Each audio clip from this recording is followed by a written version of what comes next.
फसल एपिसोड 24। ये बात मनुष्य से छिपी हुई है, पर तुम लोग धन दौलत की लालसा रखने वालों में से नहीं हो, इसलिए मैं तुम्हारे सामने इस बात को उजागर कर सकता हूँ। आपको अब हम पर यकीन हो गया है?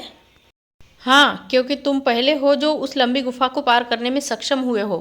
सभी लोग गुफा में प्रवेश करते ही पंचतत्व में विलीन हो जाते हैं। हम पर विश्वास करने के लिए शुक्रिया, लेकिन आप जिस व्यापारी की कहानी सुना रहे हैं उसके बारे में हरिया चाचा ने भी हमें बताया था, याद है अंगद? हाँ, जिसका घर गांव वालों ने जला दिया था। आप हमें पूरी कहानी बताइए, आखिर उस व्यापारी ने ऐसा क्या किया जिसकी वजह से फसल देवता और वह दूसरा राक्षस इंसानों के दुश्मन बन गए? और क्या ये वही मायावी जंगल है जिसका जिक्र धमय पुस्तक में मिलता है? धमय पुस्तक का नाम सुनते ही शंभुनाथ की आंखें चमक उठी। भला तुम्हें उस पुस्तक के बारे में कैसे पता बालक? मेरे दादाजी के पास वो पुस्तक थी। बचपन में उन्होंने उसी पुस्तक से कई कहानियां सुनाई थी। लेकिन इसमें इतनी आश्चर्य की क्या बात है? धमय कथाओं के बारे में तो सबने ही बचपन में सुना होगा। वो तो बस साधारण सी लोक कथाएं होती है। शंभुनाथ गुस्से से फूट पड़ा। ना समझ, वो कोई लोक कथाएं नहीं है, पूर्ण सच है। महान ऋषि वासुपति की आज्ञा से मेरे बड़े भाई ने ही धमय पुस्तक की रचना की थी, और ये पुस्तक मेरे कुल के लोगों को संभाल कर रखने के लिए दी गई थी।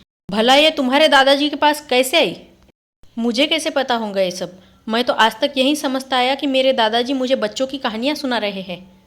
अंगद, तुमने एक बार मुझे बताया था कि तुम्हारे पिता के पूर्वज हिमाचली थे। हाँ, दादाजी कहते थे कि कई सदियों पहले हमें किसी कारण से हिमाचल छोड़कर जाना पड़ा था। पर तुम मुझसे ये क्यों पूछ रहे हो? श्रुति और बिरजू आकस्मित होकर एक दूसरे की ओर ताकने लगे।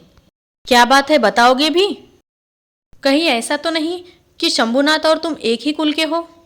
असंभव, मैंने अपने परिवार को बचपन में ही खो दिया था। आखिरी धमय पुस्तक मेरे बड़े भाई के पास थी, जो ऋषि वासुपति के मंदिर का पुजारी था।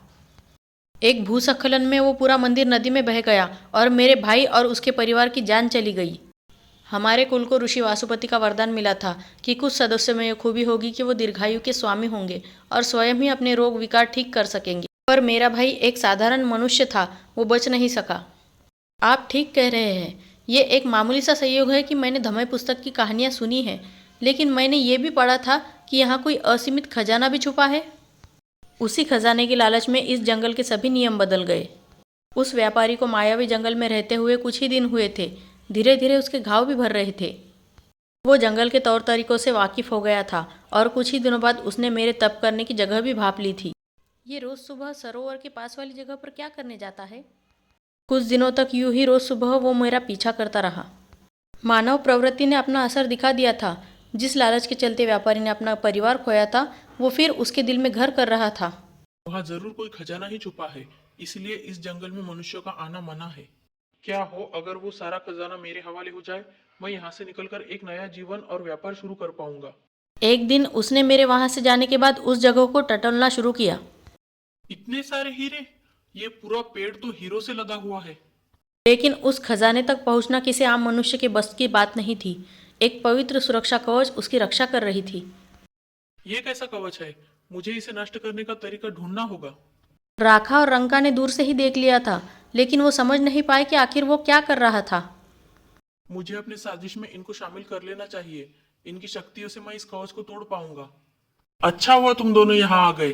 देखो, शंभुनाथ ने तुम जीवों को यहाँ जबरन कैद करके रखा है, और यह मायावी पेड़ शक्ति देता है। इस पेड़ की जड़ को उखाड़ना पड़ेगा, फिर तुम सब लोग यहाँ से मुक्त हो जाओगे। राखा और रंका बेहद भोले मन के थे। उन्हें छल कपट की कोई बूझ नहीं थी। वो उस दुष्ट की बातों में आ गए और उस पेड़ को जलाकर भस्म कर दिया। हा हा हा हा हा, अब ये खजाना मेरा होगा। जब आग की लपटें दूसरे जीवों तक पहुंची तो जंगल में हाहाकार मच गया। सभी जानवर अफरा तफरी में आ गए। ये कैसी आवाज़ है? लेकिन जब तक मैं सरोवर के पास पहुंचा बहुत देर हो चुकी थी। राखा और रंका को ऋषि वासुपति का श्राप लग चुका था और वो लोभी खजाने के साथ जंगल के अंदर फरार हो गया था। मुझे खजाना मिल गया। कहानी आगे जारी रहेंगी। देखते रहिए फसल का अगला एपिसोड।